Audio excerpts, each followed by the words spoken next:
దీనికి అంతా సమాధానం చెప్పాలి రేపు. చూడండి తప్ప మా కల్తీ ముందు కలిపితే మానేయాలని కరెక్ట్ కాదు. గడిచిన 5 సంవత్సరాల పాలన ఎలా ఉందంటారు? గడిచేట పాలన అంటే ఒక ఛాన్స్ ఇవ్వడం 3 సార్లు ఓడిపోయినా అంటున్నారు. జగన్ ఒక ఛాన్స్ ఇస్తే ఏం చేశాడు? పోలవరం ఏం చేశాడు? రాజధాని లేదు, 3 ముక్కలాట, 36 రాజధాని అనేది ఏది? ఒక ఛాన్స్ ఇచ్చాం ఏది జగన్ కి. మీ పేరు? నా పేరు రావూరు వెంకటేశ్వరరావు. మీరు ఇక్కడ ప్రతిపాడు స్థానికులేనా? నేను పత్తిపాటి స్థానికులే. అంటే ఇక్కడ ఎలా ఉండబోతుంది? వైసీపీ నుంచి ఎవరో, టీడీపీ నుంచి ఎవరు క్యాండిడేట్స్ తెలుసా మీకు? ఇక్కడ టీడీపీ నుంచి జనసేన, బీజేపీ, టీడీపీ కూటమి అభ్యర్థి వరుపుల సత్యప్రభ రాజా గారు, అంటే వరుపుల రాజా గారు మిస్సెస్ ఆవిడ టీడీపీ. తర్వాత వైసీపీ వచ్చేసరికి వరుపుల సుబ్బారావు గారు. అయితే ఇక్కడ కూటమి అభ్యర్థికి ఎక్కువగా మెజారిటీ ఉంటుంది. కారణం ఏంటంటే ఇక్కడ జనసేన తరపు నుంచి నేను పబ్లిక్ గా సపోర్టెడ్ గా ఉన్నాం. మేము జనసేన మద్దతు ఉండడం వల్ల ఇక్కడ టీడీపీకి మంచి సానుకూలంగా ఉంటుంది. అంటే వైసీపీ వాళ్ళు చేసే మెయిన్ ఏంటంటే వరుపుల సుబ్బారావు గారి తరపున వర్గం కానీ వైసీపీ క్యాడర్ కానీ చెప్పేది ఏంటంటే జనసేనలో ఉన్న వాళ్ళందరూ యువతే, వాళ్ళకి ఓట్లు కూడా ఉండవని చెప్తున్నారు. ఎంతవరకు నిజం? అంటే జనసేన పార్టీ అనేది 11 సంవత్సరాలు అయింది పార్టీ పెట్టి. 11 సంవత్సరాల క్రితం అదే మాట చెప్పారు, ఇప్పుడు అదే మాట చెప్తున్నారు కదా. 11 సంవత్సరాల క్రితం 16 సంవత్సరాలు 14 సంవత్సరాలు ఉన్న వ్యక్తులు ఇవాళ 22 సంవత్సరాలు అయింది. ఆ వాళ్ళ 22 సంవత్సరాలు ఉన్న వ్యక్తికి ఇవాళ 32 సంవత్సరాలు అయింది. అంటే యాక్చువల్ గా మనకు 18 సంవత్సరాల నుంచి 40 సంవత్సరాల మధ్యలో ఉన్న యూత్ అంతా కూడా జనసేనకి సపోర్టెడ్ గానే ఉన్నారు. ఇక్కడ జనసేన పార్టీ ఇన్ఛార్జ్ వరుపుల తమ్మయ్య బాబు గారు, ఆయన కూడా వ్యక్తిగతంగా మనిషి చాలా మంచోడు. ఇక్కడ ఆయన ప్రజల్లో బాగా తిరిగాడు. అంటే 4 మండలాలు, ఇక్కడ శంకవరం మండలం, రౌతలపూడి మండలం, ఏలేశ్వర మండలం, పత్తిపాటి మండలం, ఈ 4 మండలాల్లో కూడా ఆయన నాయకత్వం ఉంది జనసేనకి. బీజేపీ అంటే మీకు తెలియదేముంది, బీజేపీ అంతా కూడా వాళ్ళు కూడా బాగానే సపోర్టెడ్ గా ఉన్నారు. కూటమి అభ్యర్థిగా ఆవిడ మంచి మెజారిటీతో గెలిచే చాలా అవకాశాలు ఉన్నాయి. అంటే వ్యక్తిగతంగా చూసుకుంటే ఆ రాజా గారు చనిపోయారు కాబట్టి ఒక ఓటు ఏంటి అని అడుగుతున్నారా రత్నప్రభ గారు? లేదంటే రత్నప్రభ గారు క్యాపబిలిటీ ఏంటి, సత్యప్రభ గారు క్యాపబిలిటీ ఏంటి? యాక్చువల్గా ఆవిడ ఫ్యామిలీ మెంబర్. ఆవిడకి రాజా గారు కాలం చేయడంతో పాపం ఆవిడ ప్రజల కోసం తన భర్త ఏదైతే ప్రజలకు సేవలు చేయాలనుకున్నాడో ఆ సేవా దృక్పథంతోనే ఆవిడ బయటకు వచ్చి ఈ రోజు సేవ చేయాలనే ఆలోచనతో ఉంది తప్ప రాజకీయ స్వార్థంతో అయితే ఆవిడ లేదు. అంటే ఒక ఫ్యామిలీ మెంబర్ని మనం చాలా రెస్పాన్సిబిలిటీగా చూస్తాం.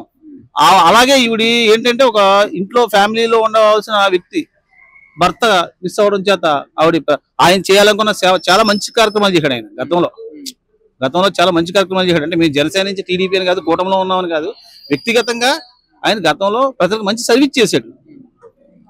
అంటే గతంలో చూసుకుంటే వరుపుల సుబ్బారావు గారు కూడా ఇక్కడ నుంచి నెగ్గారు, విన్ అయ్యారు. ఇక్కడ సిట్టింగ్ ఎమ్మెల్యే అయితే వరుపుల సుబ్బారావు గారు ఉన్నారు. కానీ ఇప్పుడు ఇక్కడ ఓటు ట్రాన్స్ఫర్ అయ్యి క్రాస్ ఓటింగ్ జరిగి ఒక ఓటు ఇటు వైసీపీకి వేసి అటు ఎంపీకి ఒక ఓటు వేసేటట్టు క్రాస్ ఓటింగ్ ఏమైనా జరుగుద్దా? అసలు ఇక్కడ జనాలైతే ఇదంతా రూమర్, కేవలం వైసీపీ వాళ్ళు చేసే రూమర్. అది వైసీపీ వాళ్ళు చేసే రూమర్ తప్ప కేవలం ఇక్కడ సైకిల్ గుర్తుకి ఎమ్మెల్యే ఓటు వేసి ఎంపీ ఓటు మన టీటైమ్ ఉదయసీను ఎంపీగా పోటీ చేస్తున్నాడు. ఆయనకు కూడా వ్యక్తిగతంగా మనిషి మంచోడు. ఆయన సేవాదృక్తంతోనే బయటకు వచ్చిన వ్యక్తి. పవన్ కళ్యాణ్ గారు కూడా మంచి గుర్తింపు ఉన్న వ్యక్తి. ఆయన ఇవాళ అలాంటి యువ నాయకుడు ఇవాళ మనకి జనసేనలో ఎంపీగా పోటీ చేయడం అనేది అంటే యాక్చువల్గా ఆయన కూడా నాలెడ్జ్ పరంగా ఒక నామ్స్ ఉన్న వ్యక్తి. ఈ నియోజకవర్గం, ఈ పత్తిపాడు నియోజకవర్గంలో గతంలో ఉన్న ఎమ్మెల్యే, వైసీపీ ఎమ్మెల్యే ప్రజలకి చీరని అన్యాయం చేశాడు. ఇవాళ ఇక్కడ టీడీపీ గెలడానికి కారణం వైసీపీయే. ఇవాళ టీడీపీ గెలడానికి కారణం వైసీపీయే. కేవలం ఒక కత్తిపూడి నుంచి మీరు రౌతలపూడి వెళ్ళే రోడ్డు కానీ, శంకవరం నుంచి పెదమల్లాపురం వెళ్ళే రోడ్డు కానీ, అలాగే మన కొంతింగొత్తూరు నుంచి శాంతాశ్రమం నుంచి శరవారం అమ్మింగ్ వెళ్ళే రోడ్డు కానీ, నెంబర్ ఆఫ్ రోడ్స్ కూడా వర్క్ చేయలేదు. ఇవాళ నెంబర్ ఆఫ్ రోడ్స్ కూడా చేయలేదు. కేవలం ఇవాళ ఇక్కడ ఓడిపోతుంది, వైసీపీ ఓడిపోతుందంటే దానికి కారణం ప్రజెంట్ ఇప్పుడు అభ్యర్థి కాదు. ఆ ఎఫెక్ట్ అంతా కూడా గతంలో పోటీ చేసిన ఎవరైతే ఎమ్మెల్యే చేసాడో ఆ వ్యక్తి వల్ల ఇవాళ టీడీపీ ఇక్కడ విన్ అయ్యే అవకాశం ఉంది. అంటే మేము బ్రహ్మాండంగా పరిపాలించాం, పథకాలన్నీ ఇచ్చేసాం, ప్రజలందరూ మాకే ఓట్లేస్తారు, 175 గెలుస్తాం అంటున్నారు జగన్మోహన్ రెడ్డి గారు. గెలుస్తాడు, ఎందుకు గెలడు?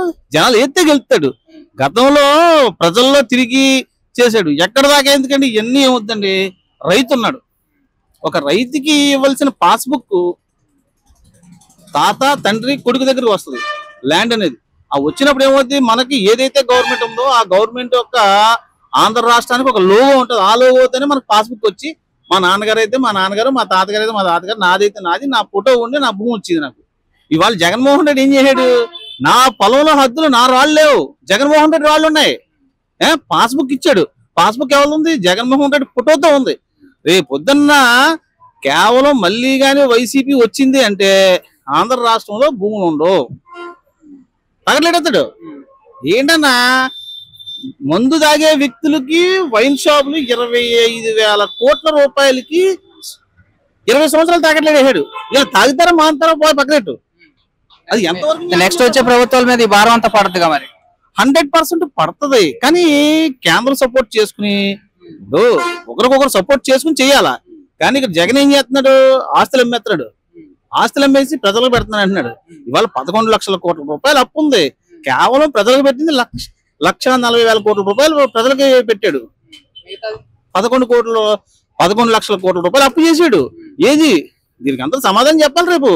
ప్రజల రియాక్షన్ ఏంటంటే అదే. కేవలం ఇంకొకటి ఏంటంటే, ఉదాహరణకి నేను రియల్ ఎస్టేట్ చేస్తాను. నేను హైదరాబాద్, వైజాగ్, కాకినాడ రియల్ ఎస్టేట్ చేస్తుంటాను. కానీ విషయం ఏంటంటే, హైదరాబాద్ లో ఎకర 26 లక్షల రూపాయలకు కొన్న భూమి 3 కోట్లు. నీది హైదరాబాద్ అంటున్నావు కనుక. ఉంది వాస్తవం. ఎక్కడ షాద్ నగర్ లో కేవలం కత్తిపూడి నుంచి ఎటెళ్ళినా 30 కిలోమీటర్, ఎటెళ్ళినా 5-6 కిలోమీటర్లు ఎకర 30 లక్షలే. ఎందుకు పెరగలేదు? కారణం డెవలప్మెంట్. ఏది వస్తువు వస్తేనే కదా, వస్తువు కొనుక్కోవడానికి ప్రజలు చూస్తారు, 10 మంది వస్తారు. ఇక్కడ ఏమీ లేదు. 5 సంవత్సరాల్లో మేము 99% హామీలు నెరవేర్చామని అంటున్నారు. డెవలప్మెంట్ విషయం ఏ విధంగా ఉంది? అంతా ఫేక్ అన్న. 100లో 10 మందికి ఇస్తున్నారన్న. ఆ 10 మంది ఎవరు? రావు వెంకటేశ్వరకి ఇచ్చాడు అనుకో, రావు వెంకటేశ్వర అందులో తిరుగుతాడు కనుక రావు వెంకటేశ్వరకి ఇచ్చేస్తే ఇచ్చేసాడు, జగన్ ఇచ్చేయడం అనుకుంటున్నారు. అదంతా బోధత్వం.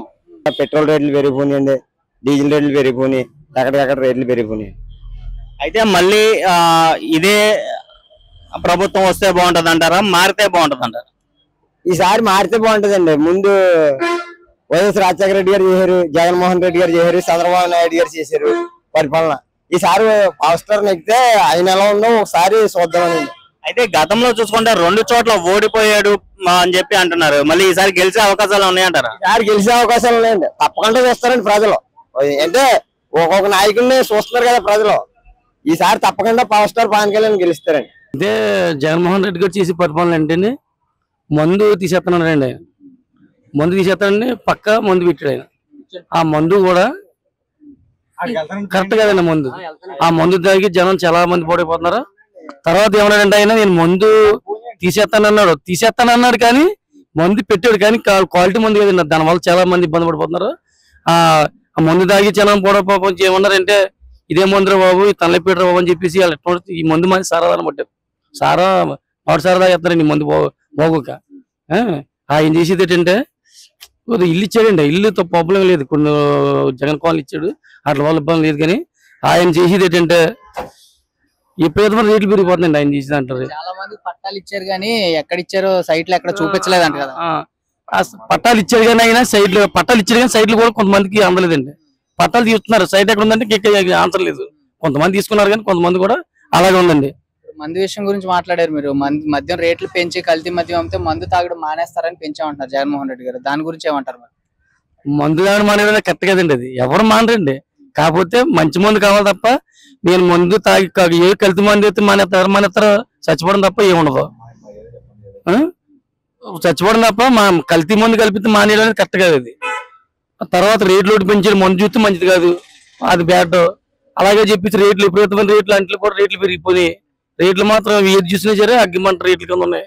ఇటు ఆయన చేసేది ఏంటంటే, ఏదో నేను చేసేస్తాను అనుకున్నాడు కానీ ఎక్కడ చూసినా రోడ్లు అలా ఉన్నాయి. అలా చూస్తే కట్టిన వేసిన బిల్డింగ్లు కూడా, ఇది బ్రిడ్జిలు కూడా అలా ఉన్నాయి. 10,000 వేస్తున్నారు కదా ఆటో వాళ్ళకి, ఆటో కార్మికులకి, మీకు చేయూత కింద 10,000 వేసాడు కానీ అండి. 10,000కి మాకు ఆయన సంవత్సరానికి 10,000 వేసాడు ఆయన. మాకు చెప్పాలంటే నెలకు 10,000 అయిపోతున్నాయి. ఎందుకంటే అన్ని రేట్లు ఎక్కువే. ఇన్సూరెన్స్ రేట్లు పెరిగిపోయినాయి, డీజిల్ రేట్లు పెరిగిపోయినాయి, ఈ పాటు ఇప్పుడు ఆటో పాటు ఉందనుకోండి, ఇప్పుడు ఏది చూసినంటే 500 రూపాయలు అయిపోతుందండి ఒక్క పాటు పోతే. అలా చూస్తే ఆయన 10,000 ఇచ్చాడు, సంవత్సరానికి ఇచ్చాడు ఆయన, కానీ మాకు నెలకి 10,000 అయిపోతుందండి ఖర్చు.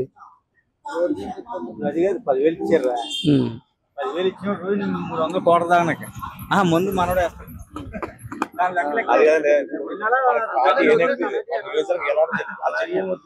ఇప్పుడు వైనాడ్ మీరు ఎన్ని సమస్యలు ఉన్నాయని చెప్తున్నారు ఆటో కార్మికుల కింద, రోడ్లు బాగాలేదని చెప్తున్నారు. 10,000 సంక్షేమం ఇస్తున్నాం మేము ఆటో కార్మికులకి సంవత్సరానికి ఒకసారి. నెక్స్ట్ పథకాల రూపంలో ఎన్నో అభివృద్ధి పథకాల కింద ఇస్తున్నాం వాళ్ళకి, ఏదో పథకం రూపంలో అమ్మఒడి కానీ ఇలా ఏదో రూపంలో ఇస్తున్నాం.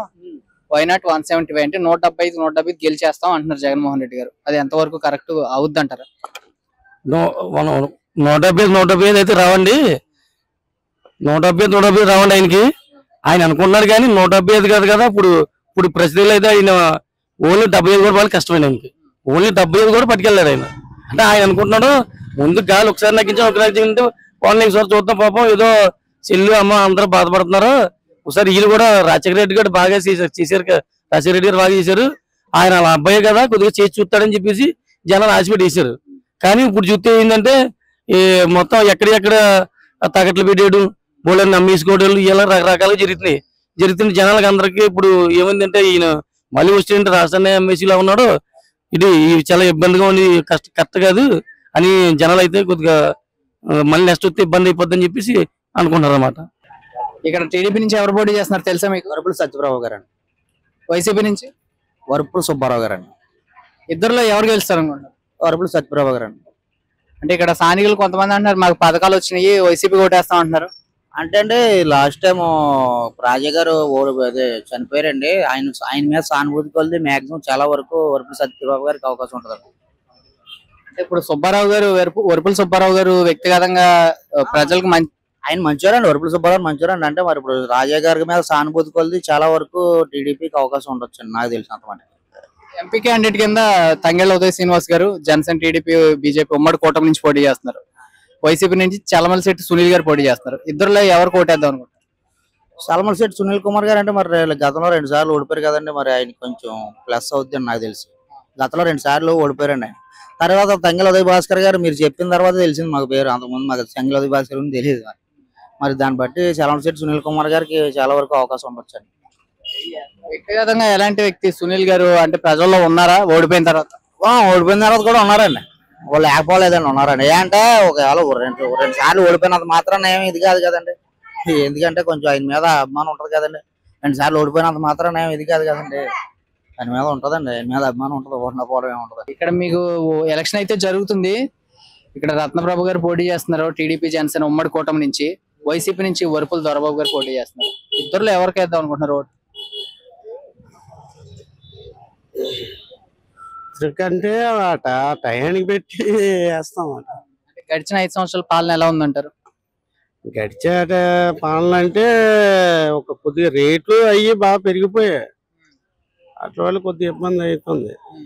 ఇప్పుడు గ్యాస్ అనగా, ఒక కరెంట్ అనగా, ఒక కిరాణా ఐటమ్స్ అనగా, ఇటువంటి మెయిన్ తగ్గితే బాగుండు, పరిపాలన బాగుండు. ఏంటి వాటి వల్ల కొద్దిగా ఇబ్బంది అయింది జనాలకి. అంటే ఇప్పుడు కొత్తగా ఈ ప్రభుత్వం ఉమ్మడి ఎన్డీఏ అని చెప్పి జనసేన టీడీపీ బీజేపీ కలిసి వస్తున్నాయి. వీళ్ళు ఒక 3 గ్యాస్ సిలిండర్లు ఫ్రీ అని ఇలాంటి మేనిఫెస్టో పెట్టారు కదా, ఇటువైపు చూసే అవకాశం ఉందంటారా జనాలు? ఇటువైపు అంటే ఎవరు వచ్చినా సరే మనకు అనుకూలంగా ఓ కరెంట్ అనగా, ఓ గ్యాస్ అనగా, ఇంట్లో కిరాణా ఐటమ్స్ అనగా ఇలాంటివన్నీ తగ్గి ఉంటే ఏది వచ్చినా పర్వాలేదు. గతంలో చూసుకుంటే జగన్మోహన్ రెడ్డి గారు అన్ని తగ్గిస్తానని చెప్పే కదా వచ్చింది. మరి 5 సంవత్సరాలు గడిచింది, వచ్చింది కరెక్టే. మరి ఈలోగా మరి కరోనా ఒకటి ఆయనకి మెయిన్ ప్రెషర్ అయిపోయింది కదా, దానివల్ల మనం ఆలోచించాలి, మళ్ళీ ఇంకోసారి చూడాలి, మరి చూసి దాన్ని బట్టి చెప్పాలి. మరి ఎందుకంటే కష్టం నష్టం అని ఎదురవుతాయి కదా, దానివల్ల కొద్దిగా రేట్లు కూడా పెరిగాయి, దాన్ని కొద్దిగా అర్థం చేసుకోవాలి, మళ్ళీ ఇంకోసారి చూడాలి. మరి చూస్తే గానీ తెలియదు, చూసినప్పుడు కరెక్ట్ గా చెప్పగలం అదనమాట. ఇప్పుడు ఎంపీ క్యాండిడేట్ కింద తంగెళ్ళ ఉదయ్ శ్రీనివాస్ గారు పోటీ చేస్తున్నారు జనసేన టీడీపీ తరఫున. వైసీపీ తరఫున చలమశెట్టి సునీల్ గారు. ఎలా ఉండబోచ్చు? ఎవరు చేసినా సరే, ఎవరు పాలించినా, ఏ సీఎం వచ్చినా సరే కొద్దిగా ఏంటంటే ప్రజలకి కొద్దిగా అనుకూలంగా ఉండేలాగా ఉండాలి ఏవైనా. ఇంట్లో సమస్యలు కాదు, వీటి వల్ల మనకి ఎక్కువ భారం అయిపోతుంది. ఇప్పుడు ఛార్జీలు అనగా, ఒక ఇంట్లో గ్యాస్ అనగా, ఒక కరెంట్ అనగా, ఒక కిరాణా ఐటమ్స్ అనగా ఇలాంటివి పెరిగిపోయాయి. అవి మెయిన్ తగ్గినప్పుడే ఎవరు వచ్చినా చేయగలరు పాలన. అలాంటివి మెయిన్ పెరిగాయంటే దానివల్ల ఎవరు చేయలేరు, ఎవరు కూడా ఎంత చేద్దామన్నా ఉండలేరు. 5 సంవత్సరాల పాలన చూస్తే ఉచిత పథకాలు అయితే ఇచ్చారు, మరి రేట్లు పెరిగినాయి అని అంటే పథకాలు ఇచ్చినప్పుడు ఆటోమేటిక్ గా రేట్లు పెరగకపోతే ఇన్కమ్ సోర్స్ లేదు కదా ప్రభుత్వానికి. అదే మరి దానివల్ల మరి పెంచేశారు. మరి మెయిన్ ఏంటంటే ఈ తగ్గేలాగా చూసుకొని చేసుకుంటే పర్వాలేదు. మరి ఏ సీఎం వచ్చినా అది నేను చెప్పేది. ఇక్కడ కత్తిపూడిలో సత్యప్రభ గారు పోటీ చేస్తున్నారు. జనసేన, టీడీపీ, బీజేపీ ఉమ్మడి కూటమి అభ్యర్థి. వైసీపీ నుంచి వరపుల రాజా గారు పోటీ చేస్తున్నారు. ఇద్దరులో ఎవరికి ఓట్లు వేద్దాం అనుకుంటున్నారు? సత్యప్రభ గారు. ఎంపీ క్యాండిడేట్ కింద తంగెళ్ళ ఉదయ్ శ్రీనివాస్ గారు, టీడీపీ జనసేన ఉమ్మడి కూటమి నుంచి. అంటే అక్కడ సునీల్ గారు ఒక ఛాన్స్ అడుగుతున్నారు. లేదండి, ఆయన ఎందులో ఉంటే అందులో ఐరన్ లెగ్ అండి. ఏదంటే అది ఓడిపోవడం, ఎప్పుడు ఓడిపోయేదానిలోకి వెళ్ళాడు ఆయన అదృష్టం లేదు. అంటే 3 సార్లు గెలిచి ఓడిపోయాను సింపతి చూపి జనం లేరండి ఇప్పుడు అంతా. ఒక ఛాన్స్ ఇవ్వడం 3 సార్లు ఓడిపోయాను. జగన్ ఒక ఛాన్స్ ఇస్తే ఏం చేశాడు? పోలవరం ఏం చేశాడు? రాజధాని లేదు, 3 ముక్కలాట, 36 రాజధాని అనేది ఏది? ఒక ఛాన్స్ ఇచ్చాం. ఏది జగన్ కి? ప్రధానమైన సమస్యలు ఏంటంటారు కత్తిపూడిలో? ప్రధానమైన సమస్య అక్కడ ఈ రోడ్డు అండి. కత్తిపూడి శంకవరం రోడ్డు, తర్వాత ఎక్కువ చూడండి మన ఈ సైడ్ వేలంగి మల్లాపురం రోడ్డు అండి. బస్సు తీస్తారండి అది రూట్ లేక. మొన్న వెళ్ళి కొబ్బరికాయ కొడుతుంటే కొట్టొద్దన్నారు వీళ్ళు. ఈ వరపుల సుబ్బారావు రాజా ఈ కొట్టొద్దు చాలా మంది కొట్టారు. రోడ్డు వేసిన తర్వాత ఓట్లకి మీరు లేదా వేయమన్నారు. చాలా వ్యతిరేకత ఉందండి. అంటే ఇక్కడ దళితుల ఓట్లు కూడా ఎక్కువ ఉన్నాయి ఇక్కడ. అయితే ఇప్పుడు దళితులందరూ కూడా ఒక దళితులను చంపి డోర్ డెలివరీ ఇచ్చిన అనంతబాబు రికమెండేషన్ తో వరపుల రాజా గారికి సీట్ వచ్చింది అని టాక్ అయితే ఉంది. మరి దళితుల ఓట్లు పడతాయి అంటారా? అలాంటి మీలాంటి వాళ్ళు వేరండి. కొంచెం నాలెడ్జ్ ఉన్న వాళ్ళు, చదువుకున్న వాళ్ళు ఎవరు వేరు. చూడండి ఇంక అస్తమాన అదే నమ్మకంతో పెట్టుకుని ఇంక మన కాంగ్రెస్ అన్న వాళ్ళు వేస్తారు. కానీ ఇప్పుడు ఇవన్నీ చేస్తాడు, ఇవన్నీ మనకు అన్యాయం జరిగింది అని ఆలోచన ఉన్న వాళ్ళు వేరండి. ఎడ్యుకేటెడ్ వేరండి. ఎవరో పేపర్ చదివి ఇవన్నీ చేసి ఎడ్యుకేటెడ్ వేరండి. ఏదో మామూలుగా ఉండేవాళ్ళు వేస్తే ఇచ్చాను. సత్యప్రభ గారికి ఎంత మెజారిటీ రావచ్చు అంటారు? 25,000 అక్కడ తక్కువ 25,000. తక్కువ అనుకుంటే 25,000. అంటే ఇప్పుడు ఓటు క్రాస్ ఓటింగ్ జరుగుద్ది, అటు వైసీపీకి ఇటు టీడీపీకి వేస్తారు అనుకుంటున్నారు కొంత. అంత ఇక్కడ లేదండి, అంత ఇది లేదండి. ఇదే టౌన్ లో కూడా అలాంటి ఎంప్లాయీస్ అయ్యి చర్చ చేయాలి, కానీ ఇక్కడ ఉన్న వాళ్ళు అంత అలాంటి చేయరండి.